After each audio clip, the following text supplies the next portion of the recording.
पांडव लोग जब वन में रहते थे तो पांडव लोग भिक्षा करते थे। युधिष्ठिर महाराज, भीम, अर्जुन, नकुल, सहदेव, ये पांचों भाई भिक्षा करने जाते थे। जो भी रोटी, दाल, सब्जी जो भी मिल जाए ला करके माता कुंती को सुपुर्द कर देते थे। और माँ जो उठा करके देती थी तो पांचों भाई पांडव खाते थे। उसमें भीम जो था ना वो अधिक खाते थे। साथ में जब बैठते थे तो चारों भाई युधिष्ठिर, अर्जुन, नकुल, सहदेव अपने हिस्से में से एक एक मुट्ठा और उठा करके भीम को देते थे। अपना तो खाते ही थे, एक एक मुट्ठा उठा करके देते थे। भीम सब खा जाते थे। लेकिन नियम क्या था?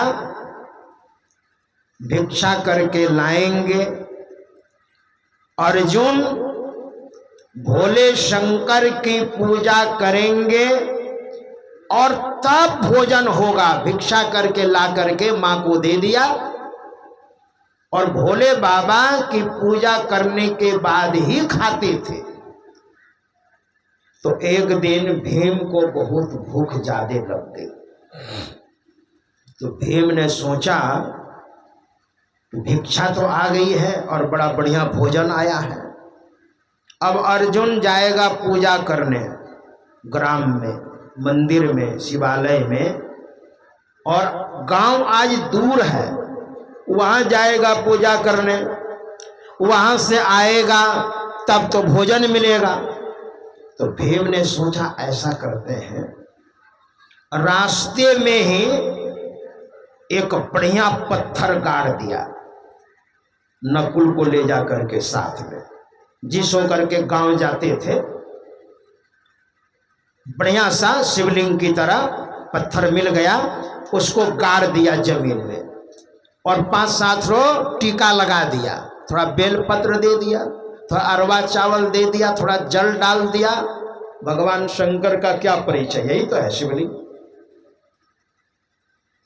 और भीम और नकुल दोनों आ गए, मां के पास आके बैठ गए। अब अर्जुन इधर से पूजा करने जा रहा है, गांव दूर है। रास्ते में देखा अरे शिवलिंग तो यही है। अच्छा शिवलिंग यही है तो यही पूजा कर लेते हैं। अर्जुन ने वही पूजा पाठ कर लिया और लौट करके आ गए। माता कुंती ने कहा बेटा बहुत जल्दी आ गया, गांव तो बहुत दूर है। कहा माँ रास्ते में शिवलिंग मिल गया था, है ना, तो पूजा करके हम आ गए जल्दी। और सबको जब भोजन परोस दिया माता कुंती ने, तो चारों भाइयों ने उठा उठा के अंगूठा भीम को भी दिया।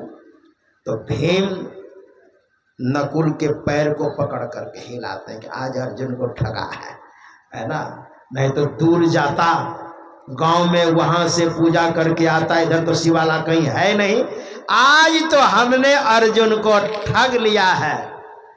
तो अर्जुन ने कहा भीम भैया बड़े मुस्कुरा रहे हैं, क्या बात है? भोजन भी कर रहे हैं, मुस्कुरा भी रहे हैं, क्या बात है? कहा नहीं नहीं भोजन करो भोजन करो, नहीं नहीं कोई बात तो है।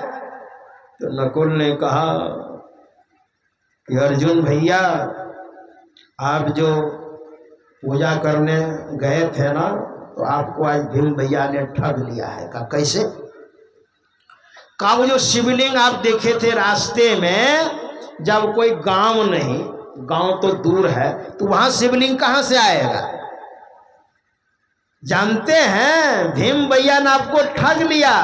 शिवलिंग की तरफ पत्थर को जमीन के अंदर गाड़ दिया, अरवा चावल दे दिया, बेलपत्र दे दिया, 5-7 रोटी का लगा दिया, और आपने सोचा ये शिवलिंग है ना, इसलिए भीम भैया ने ठग लिया। भीम ने कहा हाँ अर्जुन आज मैंने ठगा, क्योंकि आज हमको ज्यादा भूख लग गई थी और मैंने सोचा तुम जाता गांव में शिवाला है, वहां से पूजा पाठ करके आता, तब तक तो हमारा यहाँ पर पेट में चूहा कूदता ना, इसलिए मैंने ऐसे किया था। तुमने आज शिवलिंग की पूजा नहीं की है, भोले बाबा की पूजा नहीं की है, तो हमने पत्थर गाड़ा था उसकी पूजा तुमने की है। अर्जुन ने कहा कि नहीं नहीं, मैंने तो भोले बाबा की पूजा की है। भीम ने कहा नहीं, वो मैंने पत्थर गाड़ा था। अर्जुन ने कहा कि नहीं, मैंने भोले बाबा की पूजा की है। दोनों भाई में अर्जुन ने कहा मुझे तो श्रद्धा है कि मैंने भोले बाबा की पूजा की है।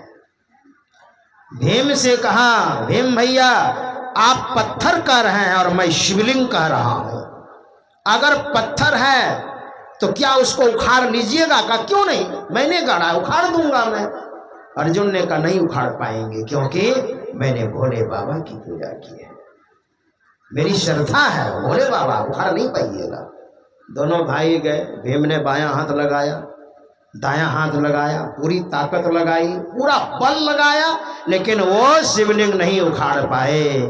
अर्जुन ने कहा देख लिया भीम भैया, ये भोले बाबा हैं, मेरे अंदर श्रद्धा है कि ये भोले बाबा हैं, मानो देव तो नहीं तो पत्थर, मानो तो देव नहीं तो पत्थर, ये बात है श्रद्धा। श्रद्धावान लभते ज्ञानम, तुलसी बाबा ने भी लिखा है रामायण में, श्रद्धा बिना धर्म नहीं होई, बिनु मही गंध की पावई कोई।